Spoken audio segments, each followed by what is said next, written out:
Welcome to another section of weekly fitness and bodybuilding news, which are actually monthly. Let's start with Ángel Calderón. The Spanish 212 champion is back and has made this physique update that left me stunned. What definition? He has no fat. Calderón comes in shredded. He's about to compete. Where will he show up? He'll compete at the Empro, now that it has a 212 division. He'll go to Portugal. He'll have to face Madelman. My god, this is very interesting. I'd love to see them go head to head. Calderón stands out for his definition, hardness, and quality. He's clearly amazing with a massive chest and shoulders, but he also has some notable weaknesses. His weaker areas are his abs, calves, and arms. We'll see how he looks when he competes and how he does this year. The one behind him is Fran Espina, his coach. And guess what? Yes, Fran Espina has been posing and training with Yados. I didn't expect this from the great Espinosorio. What's he doing with Yados? The man with the belly, the croissant belly specialist. They're with the bodybuilding coach. Can you imagine if he gets ready and competes? I don't think so. That's for poor people, as he says. William Martins is a gigantic Brazilian bodybuilder, and I'm showing him to you because he's been to the cardiologist, something all bodybuilders should do. And the tests obviously haven't been very encouraging.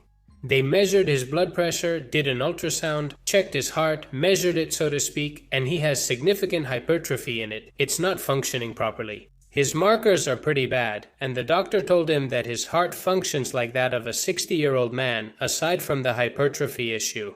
He'll keep doing what he does, and we'll see how far he goes. Some people react worse to PEDs, and others take more. Everybody is different, and it seems this gentleman hasn't reacted well. Let's talk about Chris Bumstead. It looks like he's injured himself again. How many times has Chris Bumstead been injured now? And that's even though he's not that active. His legs several times. His lat, his biceps, now his triceps. It was a minor tear during a very intense triceps workout, and it wasn't serious as such. The whole muscle or tendon didn't rupture. But it was a warning, and he has to listen to it. Now he's training, well, with resistance bands, doing these kinds of exercises. I find it pretty ironic how he's been training functionally for a while to avoid injuries, to prevent injuries and all that. And a few months ago, he injured his quadriceps doing sprints, and now his triceps. Funny, isn't it? So, his mega super cool training, which was supposed to prevent this, has already caused him 2 injuries. Do you know who Dave Palumbo is? Me neither. That's normal. Well, he's a former bodybuilder and a pretty famous bodybuilding commentator.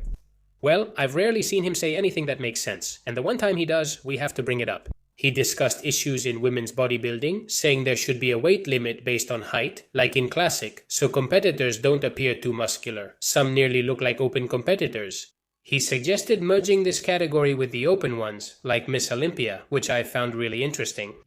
Honestly, there's little difference between them, and there are too many women's categories. He also says Natalia Coelho, the women's winner, could build more muscle and compete for the open title. Honestly, Dave, for the first time I fully support you and hope it happens. Let's talk about a passing. Every news section seems to have one, and in this case it's Bill Grant. This bodybuilder with such a sculpted physique looks like a statue. He was a bodybuilder from the 80s and 90s, and I have to say he lasted a long time, because he left us at 80 years old with this spectacular physique. There are men of that age who can barely even walk or get up from a chair. They have major problems. And luckily, this man, for as long as he lasted, it seems he did so with good independence, a good physique, strength, and that's really great. Let's go with some bodybuilder physique updates. This is Kendall Richmond. I've already brought him to the channel because supposedly, according to him and the association, he's natural. In fact, he's an IFBB while being natural. He's one of the top ones. He claims to be at 3% body fat. I think that's a bit exaggerated, but he is very shredded. This is his current condition. He's 2 weeks away from competing and says he thinks he's reached his natural potential, that he's never been this shredded before. And honestly, his physique is incredible. The striations, the cuts, the depth, the separation, incredible. If you're really natural, you're a prodigy. I can already see the comments saying natural from Wakanda. Let's move on to another one. Mike Sommerfeld Michelangelo. No, what happened to you? Alopecia. He shaved his head.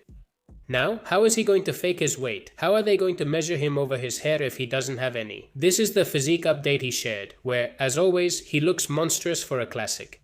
And since I know it really bothers him when people say it, he has the physique of a 212 or open competitor. He's preparing for Mr. Olympia 2026 and won't compete before then. He has plenty of time to prepare and try to take the Olympia title. We'll see if he can. Next update, since we mentioned him earlier, Madelman. The other day I posted some of his poses, and now he's shared several more. The front double biceps, spectacular. What a shape. Something about his arm seems off. Even though he's posing from the side, I notice a slight asymmetry. I hope he doesn't get mad at me for saying that. The side chest, spectacular. Look how full it looks. Here his arms do look great. And what a massive leg. And from the back I have to say I was really surprised. Such density and a 3D effect, much improved. This year, Madelman will make a big impact in 212. We're seeing his best form yet, and the coaching change seems to have benefited him. Next physique update. Behruz Tabani, Iranian bodybuilder. He's about a week away from competing at the Empro. We're going to have him in Spain. Yes, he's coming to Spain to compete. And I think he could easily take it to the competition. I'll analyze the competitors and make some predictions in another video. I also see him slightly improved. It's true that he's a bodybuilder who improves very slowly, but in a steady and consistent way. I think he's a bit bigger than in other updates from previous years when I've seen him. What this guy does is insane, because all his poses look super aesthetic, and in all of them, he looks very big and very defined. There's practically no weak pose. I find it incredible that he has those proportions, that waist, that aesthetic, that X shape. I really like this physique in modern bodybuilding and can't wait to see him compete. Next is Quintoneria, who will soon compete at the Toronto Pro and raises many questions for me. Could this be the time he finally wins and qualifies for the Olympia? Well, I don't know, because it's true that it looks like he's going to come in shredded. Not like other times, but at what cost? Because his torso is insane, his arms are wild. But I feel like the legs aren't. They're not on par with his torso. I think they're lagging behind it. Maybe it's the photos, the angles, or just my impression. But I think it's both from the front and the back. He needs bigger thighs. And his calf is almost as big as his thigh. That's something very uncommon and hard to see. And this is Kyle, the bodybuilder with Down syndrome. Not only is he an amateur and competes, but now he's going for the pro card. And hey, that's really great. Let him fight for his dreams. If he wants to compete and shows muscle mass, does a cut and comes in shredded, that's perfect. Why not? I dislike how much favoritism he gets, always appearing on the Olympia page and doing guest posing with Mr. Olympia winners. I'm afraid they'll show favoritism when it comes to giving him the pro card just out of pure goodwill. I hope not, and that they're fair. Let's finish with this guy, Jake Leonard, better known as Latman.